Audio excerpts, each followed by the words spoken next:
Zahvaljujem, gospođo predsjedavajuća, na ovoj prilici da se obratim Savjetu bezbednosti. Drago mi je da čujem toliko izjava u kojima se kaže da sve vladeći predstavnici učestvuju na ovoj sjednici i dijele isti cilj, a to je suverena, nezavisna, stabilna, funkcionalna i prosperitetna Bosna i Hercegovina.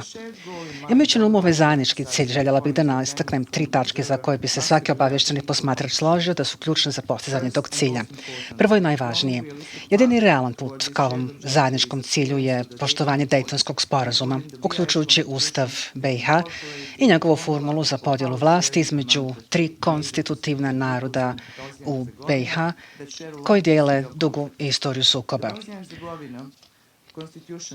Ustav BiH je pažljivo koncipiran na osnovu uvažavanja ove jednostavne stvarnosti, gdje je uspostavljen sistem sa decentralizovanim nadležnostima i važnim mehanizmima podjele vlasti, čime je svakom narodu dato uvjeravanje da se neće naći pod vladavinom drugih naroda.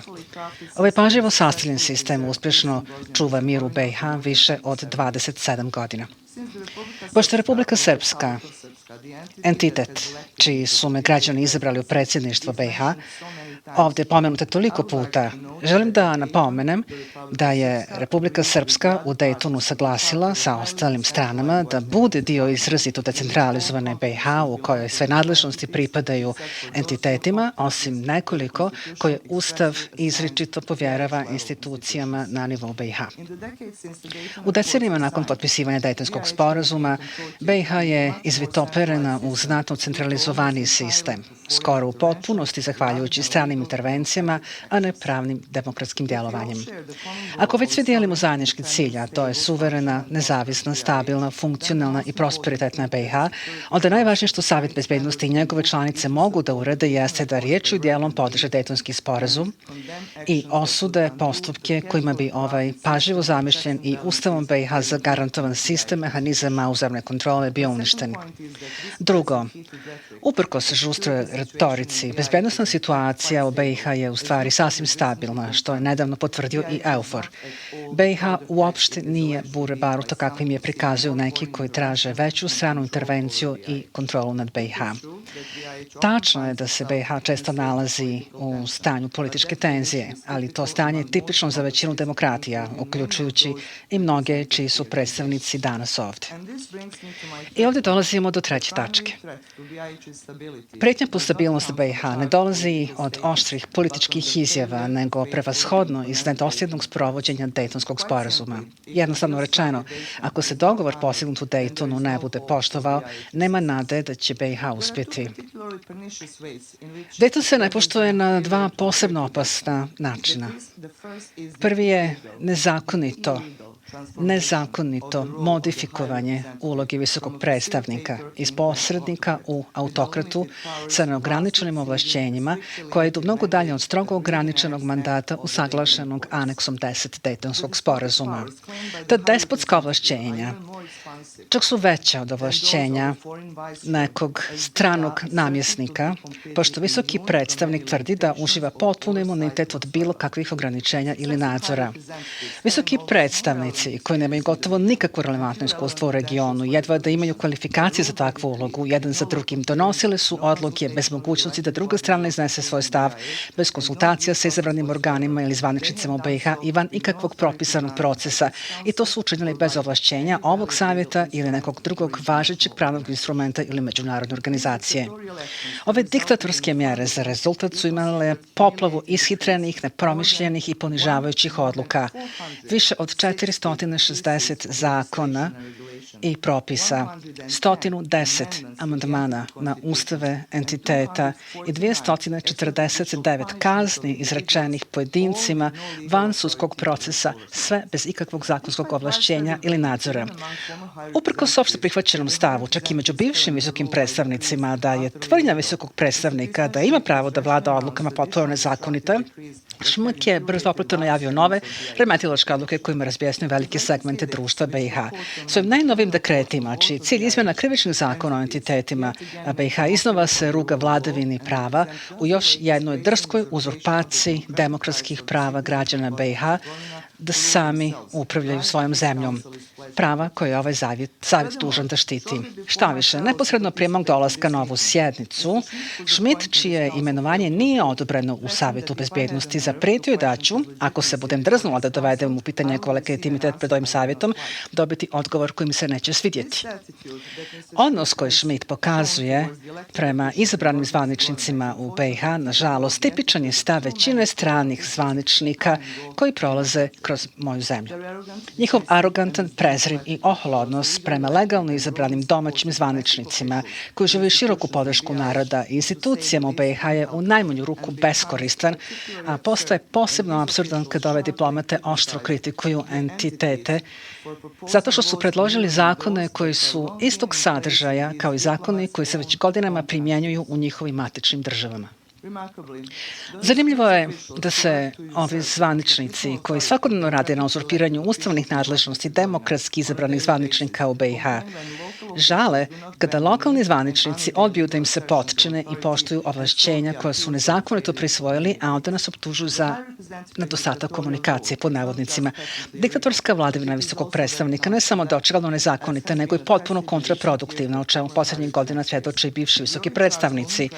Preteće prisustvo OHR-a i njegovi stalni pokušaj da mikroupravlja BiH guše demokratski proces i podrivaju nesmetan unutrašnji dijalog i pomirenje koji su ključni za budući uspjeh BiH. Zaista, nepromišljeno uplitanje OHR-a češće stvara nego što rješava probleme, što pokazuje način na koji je izazvao i rasplamsao polemiku u vezi sa vlasništvom nad javnom imovinom. U početku je bilo opšte priznato da Ustav javnu imovinu ostavlja entitetima, što je stav koji je poslužio kao osnov za brojne zakone BiH koji su još uvijek na snazi, a koje je svojevremeno potvrdio i Ustavni sud BiH. Entitetsko vlasništvo nad javnom imovinom priznaje se čak i u izjavama koje su 2008. godine dali ili podržali uticajni strani zvaničnici. Ovo pitanje ni u jednom trenutku nije bilo sporno, sve dok bivši visoki predstavnik Paddy Ashdown sa svojim tipičnim imperijalnim stavom nije intervenisao i tako otvorio čitavu polemiku. Nakon nekoliko godina, tačnije 2012. godine, kada su strane u BiH postigle dogovor o pitanju javne imovine, tadašnji visoki predstavnik Valentin Inzko ga je poništio, prosto zato što ga nije izdejstvovao OHR i zato što mu se nije sviđao, nije mu bio po volji. Neizvjesnost u pogledu pitanja javne imovine koja je nastala isključivo zbog mešetarenja OHR-a sada koči saradnju napredak u BiH, jer su se ovog pitanja uhvatili oni koji žele dalju centralizaciju BiH suprotno Ustavu. Ako će BiH ikada biti suverena, nezavisna, stabilna, funkcionalna i prosperitetna, onda vladavina u BiH mora da leži ne u rukama neizabranih stranaca koji donose despotske dekrete prema svojim željama i sklonostima, nego u rukama Ustava i njenih građana u skladu sa demokratskim načelima i vladavinom prava.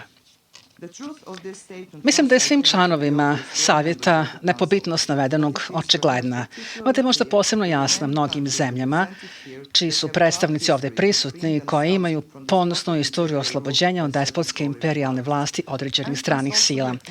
I članovi ovog savjeta moraju priznati da su vladavinu prava dužni poštovati ne samo lokalni lideri u BiH, nego i oni strani zvaničnici koji godinama ignorišu ili čak aktivno podrivaju Ustav BiH, usaglašen u Daytonu, koji redovno i nonšalantno krše odredbe Bečke konvencije kojima se zabranjuje uplitanje stranih diplomata u domaću politiku i koji utiču na sudske predmete koji bi trebalo da se rješavaju isključivo u skladu sa Ustavom i u stvaran pravosadni integritet. Ovo ukazuje na drugu veliku pretnju po ustavni poredak u BiH. Nažalost, najveću izvitoperenost ustavne strukture BiH izazvala je upravo institucija koja je formirana da je štiti, Ustavni sud BiH. OHR se često žali da entiteti ne poštuju odluke suda. Isti taj OHR licemjerno je naredio da su njegove odluke nedodirljive kada je riječ o postupcima pred sudovima u BiH.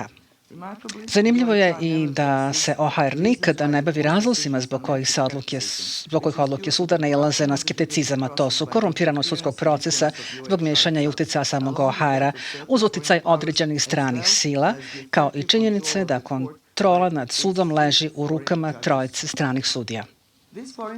Ove strane sudije, za koje je predviđeno da budu u sastavu suda samo prvih 5 godina njihovog rada, ne žive u BiH, nisu studirali pravo naše zemlje, ne govore lokalne jezike i donose nemušte odluke za koje se mnogi slažu da zvuče kao politički akti sastavljeni da se udovolji određenim stranim silama, a ne kao pravno utemeljene odluke.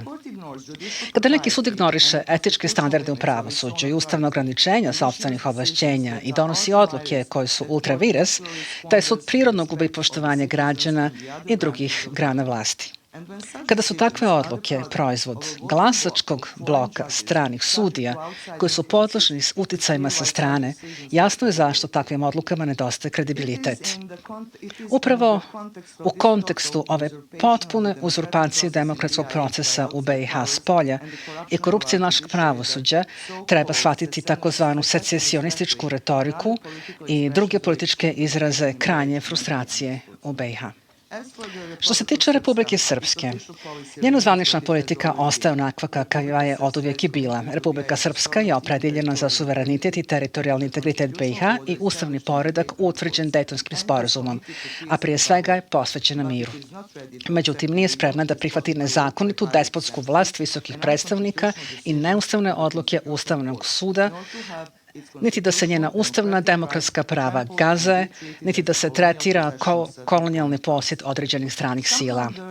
Republika Srpska se nekako našla u orvelovskoj situaciji gdje se negodovanje zbog narušavanja degradacije Dejtonskog ustava smatraju antidejtonskim. Licemjerje takvih navoda koji dolaze od nekih koji aktivno podrivaju ustav usaglašen u Dejtonu prosto je zapanjujući.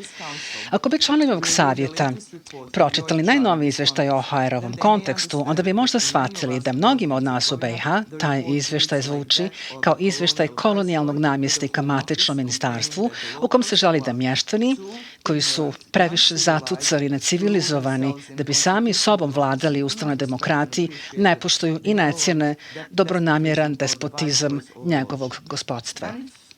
Ako članovi savjeta pročitaju najnove izvešte Republike Srpske, vidjet će da se Republika Srpska ne može optužiti da je neka, pod navodnicima, odmetnička država samo zato što poziva strane zvaničnike da poštuju međunarodno pravo i ustavna demokratska prava građana BiH. Još jednom zahvaljam članovima savjeta na brizi za budućnost moje zemlje.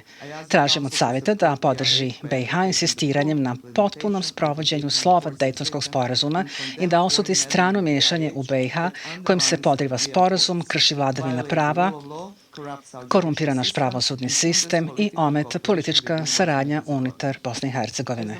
Kao najvažnije konkretne korake u tom pravcu, ovaj savjet treba jednom za svagda da jasno stavi do znanja da visoki predstavnik nema despotska ovlašćenja da odlukama upravlja Bosnom i Hercegovinom i da potvrdi da domaće institucije na svim nivoima vlasti imaju pravo da donose odluke u skladu sa našim ustavom.